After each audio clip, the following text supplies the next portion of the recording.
Now, in case you missed the huge news from this evening, Ivan Toney has been suspended from all of football and football-related activity with immediate effect for 8 months. That will run up to and including January the 16th next year. And he's been fined £50,000 as well, and warned as to future conduct for breaches of FA's betting rules. Let's stay with that subject now. I'm pleased to say we're joined by Billy Grant from the Beesotted Bees podcast. Hello, Billy. Good afternoon to you. Afternoon, how you doing? I'm good. I'm very well, thanks. Firstly, does this come as a surprise to you, the timing of it with 2 games to go? I think the timing of it probably doesn't come as a surprise. We knew something's coming. It's almost like one of those things where I think for Ivan and for us as Brentford fans and everyone and the club, it's almost like we want to try and put it out of your misery. We knew that something was coming. Obviously he didn't get the England call up earlier on, and then he didn't get the World Cup, then he got the call up later, and we're thinking, okay, what's that happen now? Can we just get the ban out of the way and just move on from that? So it's almost like 2 games before the end of the season. We're kind of relieved because we thought, okay, if he gets banned in August, he could be out for the whole of next season. So for us as fans, obviously we want him to play as much as possible. We're not condoning anything that he's done, but he's got to get the fine, he's got to get the ban and move it on. So in a way, I'm glad it's done. Have you got any? Are you a bit worried at all about next season having to start without him?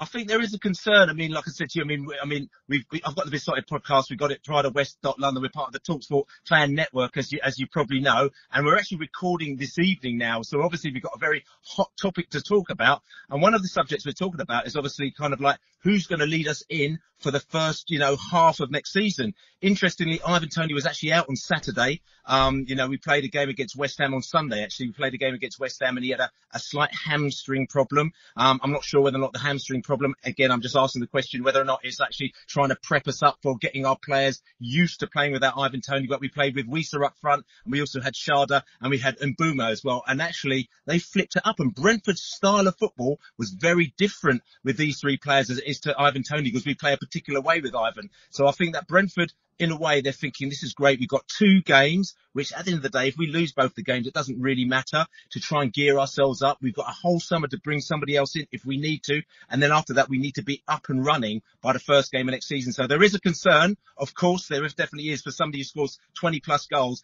but Brentford always seem to pull something out of the bag. Listen, this ban for 8 months runs up to and including the 16th of Jan next year. Do you think with that in mind, it makes it less likely, more likely, or makes no difference to his future at your club?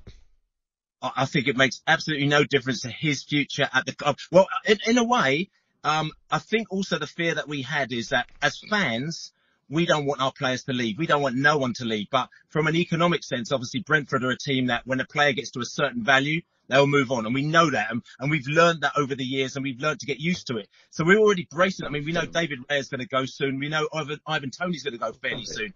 So for me, the concern was Ivan Toney's going to go this summer. We'll have to gear ourselves up. But at least we know that he's going to be there at least until next January. So I think that's going to be the case. But also the other thing that we're talking about is that if he's out for 8 months, and this is something that he has done himself, technically, we would love to think that Brentford would be able to negotiate at least another year extension on his contract, because his contract's up for renewal in 18 months' time. And I think that's important for him to give something back to us and back to the club who has backed him through this whole process. Yeah, they certainly have. I mean, would you, and this is obviously your opinion, would you even think about maybe cashing in on him in the summer and replacing him with a lump sum of money? Or do you think, no, keep him at the club and try and convince him to maybe sign another year? Me personally, I would like to convince. I think Ivan Toney, we've come from, the lower regions with Ivan, and we've worked together and we've grown together, and he knows what the club's done for us. The club's very well known for taking care of its people all the time, and I think that the players, the managers, everybody else have also got to kind of give back to the club. So I think at this stage now, Ivan's got to go. Tell you something, I know that I might have a move on to go X, Y and Z, but Brentford have been good to me. I've lost them 8 months. I'll give them another year, and then we move on from there, because it's almost like this season has been like a big stepping stone for him. And we told everybody he's going to get there, and we've kind of helped him to get that stage. He's helped us to get that stage, and I think he needs to work together with us to get us to the next level. Billy, let me ask, going back to something you just touched on, you said that with regards to his future at the club and the extension, etc., that the club has backed him. So by saying that, I assume you feel he owes the club. Is that right? I think that, again, you say he owes the club. I think so. Can I ask, why has the club backed him? So I'm a great believer, as you are, and of course you're innocent until proven guilty. So until this ban came out, there's no reason why the club wouldn't keep playing him every week. Why do you think the club has backed him? By doing what? Okay, I think the club has backed him because they know more about the situation than we even do. At the end of the day, again, I'm not condoning anything. If you speak to any of the fans, like I said to you, go to Pride of West London on our podcast, we talk about it and say, if you do the crime, you've got to deal with it. And I think the club knows that as well. But at the end of the day, you can't chastise somebody forever. He's done the crime.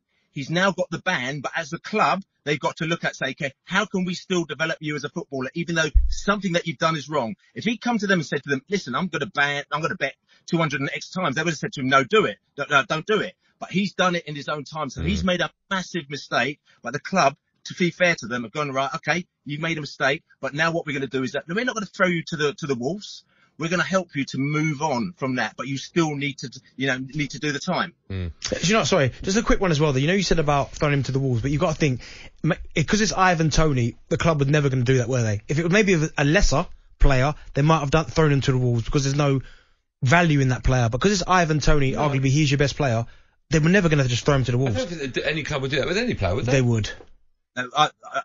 Again, I know Brentford very well, and I don't believe that they would have thrown any player to the wolves because, again, you're talking about rehabilitation, you're talking about players' careers. At the end of the day, they know that people make mistakes. Okay, so I think it's a case of how can we get that player to the next level, and I know the club very well. We know people from in the club.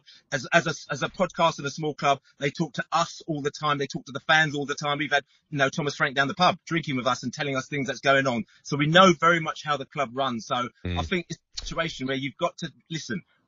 We know what he's done is wrong. He's got a big punishment for that. I mean, he's going to miss out on a lot of things. But then he's got to rebuild himself after that. Sure. Billy, listen, always a pleasure. Thanks so much for coming on. A real pleasure speaking to you, and we'll catch up with you again soon. Yeah, thanks for having me on. Thanks, you. Man. That was Billy Grant from the Beesotted Bees podcast. Let's stay with you, the listener, 371 722 3344. Paul is a Brentford fan. He's dialed that number. Hello, Paul. Good afternoon.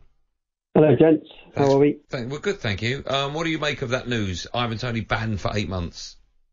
So I was a bit surprised by the length of the ban, if I'll be honest. I was expecting maximum 6 months. I wonder whether the 8 months is meant to take into account the closed season. Personally, I think football activity, I agree with you actually, that football activity means he won't be training, he won't be going on the tour to America, he won't be in the club really. I think that it's quite a harsh ban. And one point, I'd like to float a couple of points really, but one is in terms of the ban compared to the fine. I mean, I think Kieran Trippier got banned for 10 weeks or so, but got a bigger fine. Tony's got a £50,000 fine and much bigger ban of time period. In a way, it punishes Tony, but it also punishes Brentford. A lot of his betting was done when he was at Peterborough. I think some of it was done. I know 30 were discounted. I don't know without the 30 when he was at Brentford or not. But I wonder whether a much better punishment would have been to fine Tony 90% of his wages. He's a Premier League player. He'd be on decent wages, maybe not. But do you not think part of the ban or part of the reason for such a huge ban is to deter other players from doing the same? If it was a £200,000 fine, other players might go, well, I can afford that. It's not the end of the world. No, but if it was 90% of your wages, and let's say that 90% went into women's football or grassroots football. Hold on. 90% of what? A weekly wage? Yeah, his weekly wage, his monthly wage, his annual wage. Honestly, these boys have got so much money, it wouldn't even touch the sides. It would make no difference. 99% then. Even if he lost £100,000, £200,000, it'd make no difference. No, 99% of his salary, so he's literally paying, and that money was put in, that punishes him, but if he's on £200,000 a week, and he gets fined £200,000, it'll make no difference to his life. But eight months out of football will change his world, and everyone else that's thinking about doing it, hopefully they'll get deterred from doing it. Yeah, but I just think, I don't know about punishments that are designed to send messages to other players. I think you have to look at the facts of each case. But the point I'm making here is that they're punishing Brentford. Let's say next season, without Tony, Brentford go down. What does that cost Brentford as a club? Into the hundreds of millions, probably. Yeah, I hear your point. I see your point. Yeah, it is unfair on the club. Yeah. It is unfair. Paul makes a very good point. But, what can you do? What can you do? Hitting a professional footballer with a fine, unless it's millions, which it will never be, I think it's a little bit pointless. Yeah, it still stings them, but yeah. You made a very good point about Luis Suarez. I don't want to steal your thunder. Yeah, very good point. he got 8 games for racially abusing Patrice Evra. Just say that again in case people think, you've got the word games and months mixed up. 8 games. 8 games for racially abusing. He got fined 40 grand as well for racially abusing Patrice Evra. And Ivan Toney. So that kind of tells you how the FA deem racism compared to gambling. That's disgusting. Oh, and listen, I know it was a long time ago, but still, you look at the bans and you think, what, really? Yeah, that's disgusting. Disgusting.